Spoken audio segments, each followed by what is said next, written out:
Hey, and welcome to episode number 113 of the Brave Widow Show. Before we dive into today's episode, I just want to remind you that you can still join the Brave Widow Mastermind, but the doors will be closing soon. The Brave Widow Mastermind is a 6-month group coaching program where I spend 2 hours every week live with you on Zoom and walk you through all of the tools, the systems, the strategies that I've used for myself, that other professionals use, and that I use with my widow coaching clients. In just 6 months, you can learn how to build your confidence, how to discover your purpose, how to build new, healthy relationships, and so much more. To learn more about the mastermind and to schedule a consult call with me to get started, go to bravewidow.com/mastermind. All right, let me introduce you to Rebecca. Rebecca has been widowed for 12 years, remarried for 4, and she has 2 daughters, ages 11 and 13. She was 8 weeks pregnant with her youngest when her husband passed away.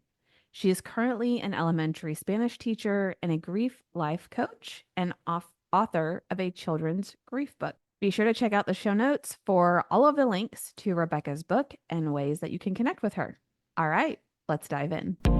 Welcome to the Brave Widow Show, where we help widows find hope, heal their heart, and dream again for the future. I'm your host, Emily Tanner. I help widows discover the next steps they need to take to get unstuck and move forward. After losing my husband of 20 years, I finally learned how to create a life that I love again, and I've made it my mission to help other widows do the same. Join me in the Brave Widow Mastermind and get started today. Learn more at bravewidow.com. Rebecca, thank you so much for coming on the podcast today. I'm so glad that you're here. I'm happy to be here. Yeah, so I know our audience would love to know more about you, about your story, your background. So if you don't mind, if you'll just introduce yourself and share some about what you do, then we will dive right in. Okay, so I'll share a little bit about what I do now and who I am, and then I'll share my story a little bit. I am Rebecca. I live in New Jersey. I relocated after I was widowed at 32 years old. Today, I am a Spanish teacher, elementary Spanish teacher during the day, and a grief life coach in the evenings and on weekends. So it's my part time job right now, and I love it. I've been doing it for 7 years. I published a book last summer for children who have lost a parent with mindfulness strategies that I've used with my own children, dealing with grief, and things that have helped me myself along my journey. Yeah, that's a little bit about me right now. I am happily remarried 4 years now, and I live in New Jersey now. I was living in Massachusetts when my husband was alive and then relocated after, and I'll share some of that with my story. Awesome. Thank you so much. And I know that a lot of people that listen to the show, they're in that first typically 1 to 5 years, usually around 2 or 3 years is where I end up catching a lot of people. I know they're going to be so interested to hear about your journey and how you're several years down the road. You can just see the joy and the excitement for life, like in your voice and on There your is hope. face. Yes. And to be a published author and to also be a coach for widows, that is just amazing. Let's jump into your story. I know they would love to hear that. Okay. So I had to jot down a few things because it has been some time for me. In November, I'm coming up on 12 years. So I'll share a little bit about how my late husband and I met, our journey, and how it got me to where I am today. So I met my late husband, Ryan, in 1996 in an AOL chat room, believe it or not. I know, which is funny because I met my husband today on a dating app. So I don't know. But at the time, that was very taboo, right? To talk to people and in like AOL chat room and end up meeting them. So we had talked, and I fell in love with Ryan through his words. He was very poetic, very romantic. We just both felt slightly outcast, I think, in high school a little bit, and we just connected. So we talked as friends. And then, of course, our parents were terrified to have me meet this man from the internet. So my parents brought me, and his parents brought him, and we met up in Massachusetts, and we honestly it we there was definitely like a soulmate like connection right away. I was 16 at the time, so who knew where my life was really going. We both remained friends for a few years. I went off to college in Pennsylvania, and then we got together my last year of college. He would drive 7 hours from Massachusetts to Pennsylvania every single weekend to visit me. And then when I graduated, I moved out to Massachusetts. And I don't know, everyone who really was rooting against us in high school and friends that were not as supportive, or just like, you're gonna marry this guy from the internet. You're gonna move in with this guy, and he was a big teddy bear. He was a great guy. So I moved out there, got my master's degree in Massachusetts. We had a house out there. I started teaching out there. Loved my job. We ended up getting married in 2006. And then a few years later, so in 2011, we had our first daughter, Abigail, who is now 13 years old. Mm. So she was barely two when my husband passed. And so then things were good for a while. Like we had a great marriage. We were best friends and everything. He struggled though over the years and with substance abuse. Not after we had my daughter, but prior. So like years prior when I met him, then he was doing just fine as far as I knew. And then, so we had this little 2 year old.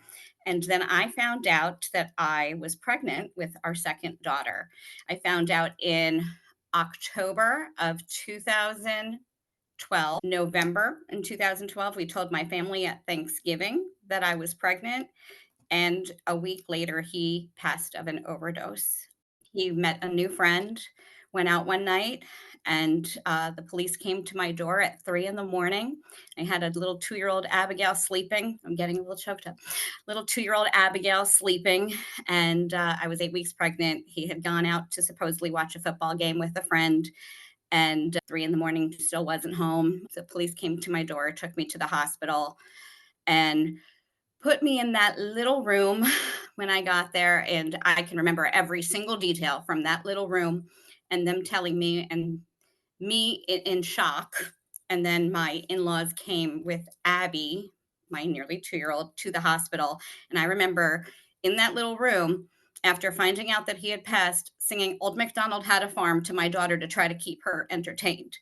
So I don't know where the headspace was. I didn't do well for a while. I really struggled. My parents tried to help. I got the support from friends. I had great friends out in Massachusetts, mom friends who would come over and clean my house for me, bring me food. It's that it was just shock though. It was complete Yeah. shock. As far as I knew, there was nothing going on like that. But I couldn't expect that. Now I work with widows. Some have lost a spouse to cancer or to different things, and they try to compare. I say we all have a loss. The sudden loss is a little different. There was no goodbyes. And then when I was at the hospital, things were under investigation, and they had asked me initially, "Do you want to go see him?" And I said I needed a little time. And then by the time that I had wanted to go see him, it was too late. They basically said it was under investigation. So I did not see him till the day of his funeral, which was the day before my birthday. And I remember very vividly, as soon as I walked into the funeral home, walking up to the casket, collapsing, just collapsing to my knees. I asked for the funeral home to be empty and for me to have my time like with him. And there were people there, people showed up. I was like distraught. I was just not, I'm obviously not in an okay place mentally and emotionally. I did have a great support system. However, it's still dealing with me, right? I had to deal with me, and then I had this 2 year old, and then I had a baby inside me. So going forward, I ended up leaving the job I loved, leaving the house I loved, leaving the life that I loved in Massachusetts, and moving in with my parents in New Jersey so that I would have some support while I was pregnant and to help me through this journey. So they were a great support. Um, I can't even imagine, and I know I've talked with a lot of widows who were pregnant or had just had their baby right when their spouse died, and I just can't even imagine.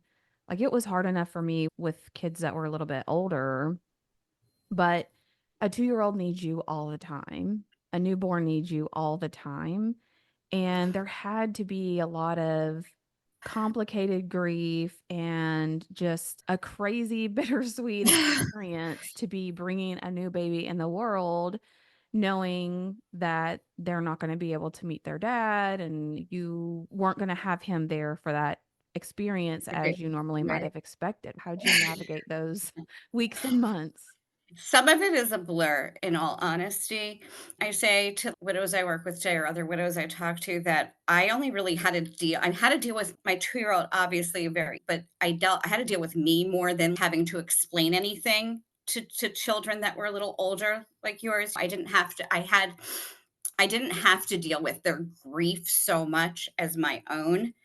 And I don't know whether easier or harder, I don't know. Abby was pulling her hair out for about 6 to 7 months after he passed, so she had a reaction, like, she knew something was wrong, something was different.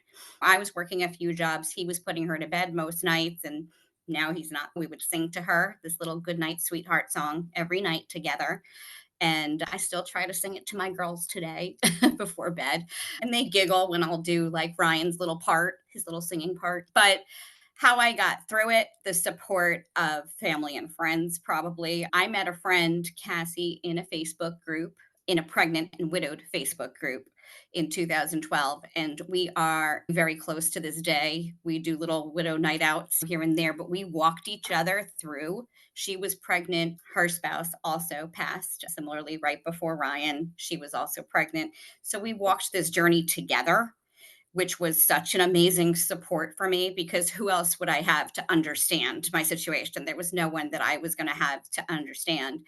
So the finding the support and just having her, like, the Facebook groups eventually were depressing for me and hard for me. And I stayed off of that. But her and we would walk through, we still, every year in the fall, because it's coming up November, the end of November, it will be the anniversary. And usually I still get flashbacks, nightmares, everything. Still 12 years later, still coping with those things.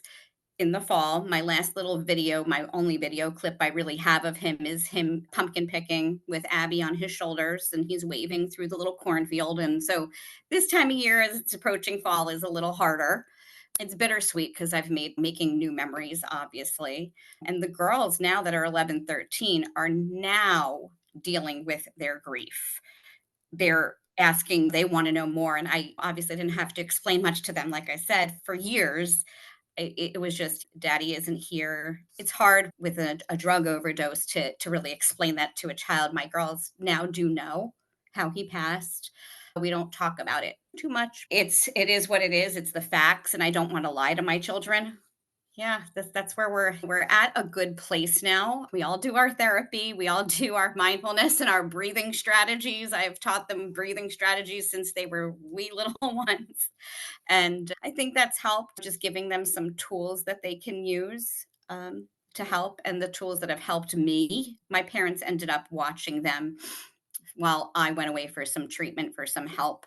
I made a lot of poor decisions after he passed, after I had the baby, after I had Skylar, and I needed to put myself back together. I couldn't really work, I couldn't really function, I couldn't be a mom, and the best decision I ever made for myself was to have my parents watch my children while I was getting help. And so I went away for help, and it was like a women's treatment center, and it do I say it cured me? It made me all better? No, but it really helped me process my grief, and that's why I always say, even, like, prior to working with me as a life coach, like, grief counseling is important to be able to process things and having that on hand. But I do a lot of breathing. I'm a constant worrier by nature. I have a lot of anxiety, and, of course, my anxieties today are now about worrying about my children, and then now being remarried, my biggest fear is obviously something happening to that. Yeah. And it's just it's so I have to do a lot of breathing strategies, use those myself just to not be so anxious all the time. Mhm. Yeah, that had to be so difficult getting through those first weeks, months, even couple of years. What do you suggest typically to widows if they don't have an option to go to a treatment facility or to a place to have time to focus on themselves? What else do you suggest as being one of the most helpful things that they can do? It's finding some kind of support, whether that's like online support, finding like someone in one of the groups that a lot of people are in, or finding just someone or reaching out to the community just to get some help, especially in the beginning. Like I read on Widow's page all the time, is it okay that I'm giving my kids mac and cheese and chicken nuggets every night? Yes, it's okay. It's absolutely okay. And is it okay that I'm just microwaving pizza here? Yes, it's normal. My biggest advice is honestly the 1 minute at a time. That's how I did things. Mm. It was 1 minute, then 5 minutes, then maybe I got through an hour, maybe I got through 2 hours, and then a day at a time, and just taking a breath. And now there's this quote that my dad, I think, might have shown me or said to me when I was in like middle school, and it was something like, "Remember the past, live the present, trust the future." And I try to live by that. I don't forget. I feel like I have a whole new life today. It's a whole different life than I ever anticipated. All my goals, all the dreams that we had together, that Ryan and I had together, were gone. So then it was like reinventing myself. And after he passed, the words that I used to describe myself were broken. I was a shell of a person. I just really didn't know who I was without a partner. So then I made a lot of poor choices over the years with dating. That's something I guess is my specialty in a sense with, yeah, my specialty in a sense with life coaching, because I made so many mistakes. And so one of the biggest pieces of advice that I give to widows that are looking for that next chapter is to not settle. We make a perfect person list together of like qualities that we look for that you'd want, that maybe some match up to your late husband and some might be some qualities that you don't want of your late so figuring out like the non-negotiables and the things that you just wouldn't accept in life. And I feel like I guess I didn't feel deserving, or I wouldn't find anyone that was just going to be that compatible with me. So I just settled on, this is what's out there. And I did care about these, people. I just didn't know who I was. Yeah, It and took me a while. If I met my now husband 10 years ago after being widowed, I don't think it would have been right then. I was not in the right headspace, but we met 5 years ago. I've been married 4 years now, and my husband today is my best friend. I say I'm so lucky that I'm able to have 2 soulmates in my life. And people don't Mhm. believe that's possible, but it is, because I think it's ignorant to think that there's only one person on this planet for you. And even if that person was your best friend, and Brian was, he was my best friend. I knew him for 16 years from the time I was 16, and he passed when I was 32. And Tommy, my husband today, I don't know, he took on my 2 girls. They call him dad. They talk about Daddy Ryan. My husband today, like, I'm getting emotional, set up a memorial for my late husband near our Mhm. front yard, and he landscaped it and everything just so we would have a place to go. And I didn't know that I needed that, but this past Father's Day, the girls and I really needed that. That is so Yeah. beautiful. Thank you for sharing that. I You're think so welcome. many widows think, like you said, I have to settle. Nobody's going to want me. I felt I'm getting close to 40. I'm overweight. I have 4 kids. Like, I'm a widow. This is not turning out to be a stellar dating profile, but you, you shared such a beautiful example of the ability to find someone who just fits like a perfect puzzle piece and with your family and who can embrace your past and even help you in honoring and remembering your past like you mentioned in your quote. Like that's so amazing. And like, I don't talk about Ryan all the time, but I'm not afraid to talk about him with my current husband. And I think a lot of what they're like, do I not talk about it? Do I not share memories? And it's hard. Obviously, when you're going on dates and stuff, the first thing you don't bring up is, this is what I did with my late husband. This is, you don't, but Tommy's just, him and his whole family has just embraced me and the girls. And it's beautiful. I And love that. yeah, yeah, the girls adore him. We've gone through quite a few challenges together in the past few years. We bought a house together, but I'm like, I'm living in my dream house now, which is crazy to me. I live in an area of New Jersey that I never thought I'd live in. It's very woodsy. We have a little under 2 acres with a nice pool and just this life that I never thought I'd be living. And there's some days that are hard. There's still days that I think of Ryan, especially in these coming months. And when I said I have like nightmares sometimes, like Tommy will grab my hand in the middle of the night if he hears that if I'm unsettled or just not having a tough night, and he'll just grab my hand. It's not always that we need to talk about it. Just having him as a best friend and support to help now has been, I can't even, it's invaluable. Mm, yeah. Yeah. That's so beautiful. And I know, okay, I know people listening, especially since this is one of your areas, like your expertise. Okay, so one of the questions I always get is, how do I know I'm ready to date? I think I am. I'm not sure. Could you share maybe just one or two quick things, like ways people can know or do a little gut check if Mhm. they're quote unquote ready? If they have done self-care on themselves first. It's all about figuring out who you are first. So a lot of what we do in like my sessions is self-care, setting goals, working on, like I said, that perfect person list and talking about all of that. We do meditations together and we try to get in the practice of like things like that as habit because we're all dealing with the anxiety and the stress and then the dating world is a whole mess of a situation. But I say, don't settle. And how do you know when you're ready? I say, after you've worked on yourself and you've probably done some processing a little bit of, and you feel like there's room in your heart to add Mm. that person. But then it's, the dating sites are scary and not that fun all the time at all. And it's hard to honestly meet someone in just real world. It's not like people just, go to bars, go to coffee shops and just meet dates anymore. I don't think as much. It's a hard navigation, but it's possible.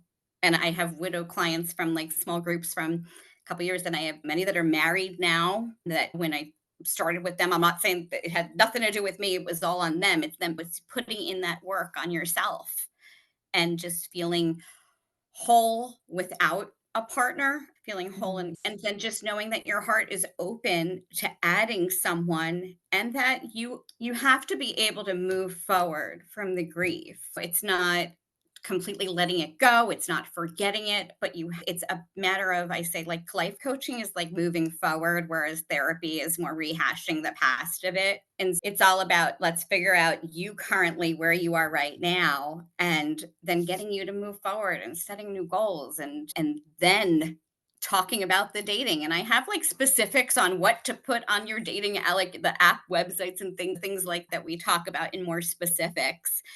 But the core of it is making sure that you're putting in the work on, first. Yeah, I totally agree. I made a lot of mistakes early on in dating, wasted a lot of time. And it really wasn't until I started focusing on who I wanted to be, what I wanted for my life, with or without somebody else, like regardless. And I Mhm. really started trying to embody that future version of myself. Okay, if I was dating someone, what are the things we would be doing? Where would we be going? What kind of dates would we go on? And go, just go by Yes. yourself.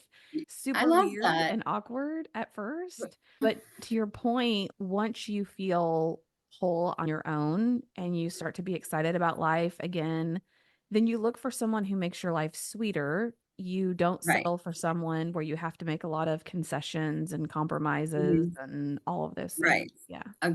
Agreed. Yeah, like I say, like my marriage today is easy. That's the very easy part of my life today. And it just things just have to they do fall into place, but you do have to put that work in on you. Yeah. Absolutely.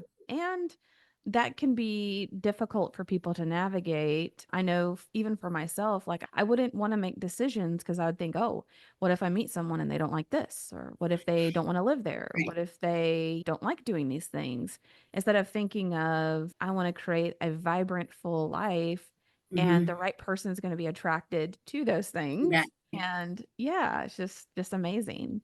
So you're remarried now. Your Mhm. girls love this man. It's been a wonderful experience. What are your thoughts around some of the complexities of, like you said, navigating or managing this concept of I love the past and the life and the relationship I had, and I Mhm. also love this new life that might be a little easier, might be a little Mhm. less volatile, might be a little I hear a lot of widows who just feel very guilty for having those Yes. kinds of Yeah. thoughts. So I'm just curious what your take on that is. I think the guilt, first of all, is completely normal because I felt all of that. Um, and especially like when my heart really went to Tommy, it was just that it was guilt. It was guilt. But I feel like I've been to a few mediums and things like that, and they say Ryan's going to guide someone to you at the right time in your life. And I feel like Tommy came in, it was the right time. And for timing for me, it was many years, but I have some widows that have married after 2 years and been able to even let them just have discovered themselves, or some of the widows who were caregivers for their spouses before they passed from different cancers and different things like that were just ready sooner because they had that time to process a bit and to grieve like with their partner. Like this is just a few of the ones that I've worked with, but they said, I really feel like I I'm ready for that companion in my life now that I can be equals with. Yeah. And yes, that's probably what I would do. I think that's great. And is one of my favorite words because I Yeah. have to say you can love your past and you can love your present or your future. Yes, It absolutely. doesn't one doesn't have to diminish the other. No, I feel like I say, I'm a different person today. I don't dislike the person I was back then. And I was probably bitter with Ryan too for a while, obviously, with the how he passed. And I had to move past that. I had to move past like the anger part of it Mm. because there was just so much love there that I was missing that I was missing. And my heart is full today. I think Ryan guided me on this path to find this happiness and this happy place that I have with Tommy and the girls today. The girls and I worked together last summer and we ended up publishing a book, which you mentioned before, for children that have lost a parent with the breathing strategies, the mindfulness strategies. But it was, you don't write a book, I will tell you, to make money. That is not, I don't know if anyone can make, there's people out there, obviously, but that was not my intention. My intention was more a passion project, something that I needed to do for me, and then the girls were part of. So I actually have it here, and you can share it after. But the watercolor in the background on all the pages, the girls did. And so Mm. it's special. So I have like their names are on the cover and everything. And it's just been it was a really great experience for us. And we've donated copies of the book to a grief organization that has helped us on this journey, a few grief journey. And that's more what I do. I'd rather donate to a widow who could use it. I know finances can be tough in the beginning. I had no life insurance from Ryan because we didn't get the plan was to get life insurance after Skylar was born, but he didn't make it until Skylar Mm. was. I ended up on honesty, I filed bankruptcy after he passed and have come out of that, and I'm back to teaching. I've switched the grade levels 3 times that I've taught, but I do that and I tutor and I life coach, and I feel like I'm busy, but life is full. And I have my good days and bad days, but I when I dealt with some health issues myself this year, and that was scary. That was actually very scary as a widow to deal with some health issues, Mm. which thankfully are all good. Uh, Right. but as a widow, all those things that there's it's scary. Grief is complicated. And we know that. And when they talk about like stages of grief, I say there's no order to those stages. I think I went into the denial stage 3 years in, 5 years in, 7 years in. Like you get to it's just no, that never happened. Like that, it feels like it was just a big nightmare sometimes. But I am so grateful for my life today. And I try to share hope with other widows that it is possible to rebuild yourself and to find love again. Tell everyone they want to find your book, they want to find you and connect with you or work with you. What's the best way to learn more about you or to find you? So the best way to find me is probably Facebook, I would say. Facebook, I'm under Rebecca Jill Grief Life Coach. So it's Rebecca Jill colon Grief Life Coach. And then my book is called Grieving While Growing Together. mindfulness strategies to help children cope after the loss of a parent, and that is on Amazon. And even I have some, most people find me though on Facebook, and then I do a lot of like little free workshops too, or just one on ones to get to know people first, because I always feel like I have to be a good match with the person I work with. I feel selective with, even though it's, you would think, like people say, oh, widows, like, how do you market that? And I was like, it's just, it's a, not as small of a market, if you call it that. I said, I do this because I love what I do. I would do this full time in a heartbeat. It's just, I love teaching too. And I just switched to working with little ones and I'm loving it. So I'm going to take things one day at a time and just really focus on that, on moving forward. And so, yes, you could find me on Facebook. You could find my book on Amazon. I'm always just happy to chat and see if we're a good fit and whatnot. And if not, point you in the right direction. Awesome. Thank you so much. And for everyone that's listening or watching, all of the links to how you can find the book and how you can find Rebecca will be in the show notes. So don't worry about having to jot anything down. It'll all be there available for you to just click on. So, Rebecca, thank you so much for coming on the show and just being willing to be so open and vulnerable about your story and for wanting to help inspire other widows. Thank you so much for having me. It feels good. I've rescheduled this podcast a couple times because I have had to be in the right headspace. And when I think I was sick when I initially scheduled to meet with you, and I'm just so happy that I was able to do this. And like I said, I try to share hope because I know, especially in the beginning, how hard it is. And I can bring my head space. If I close my eyes and think back, I could remember that so well. Like I say, I remember that little room I was in. I remember details from those 12 years ago. Grief doesn't go away. We just have to try to move forward. That's all we can Yes. do. If you're a widow struggling to move forward and you want clarity and direction on your exact next steps, the Brave Widow Mastermind is the perfect program for you. In the Brave Widow Mastermind, you are going to move from stress and chaos to routine and calm. You'll build confidence in yourself and your decision making, gain clarity and direction to get unstuck, and track your progress to see the results for yourself. Go to bravewidow.com to join the mastermind or learn more.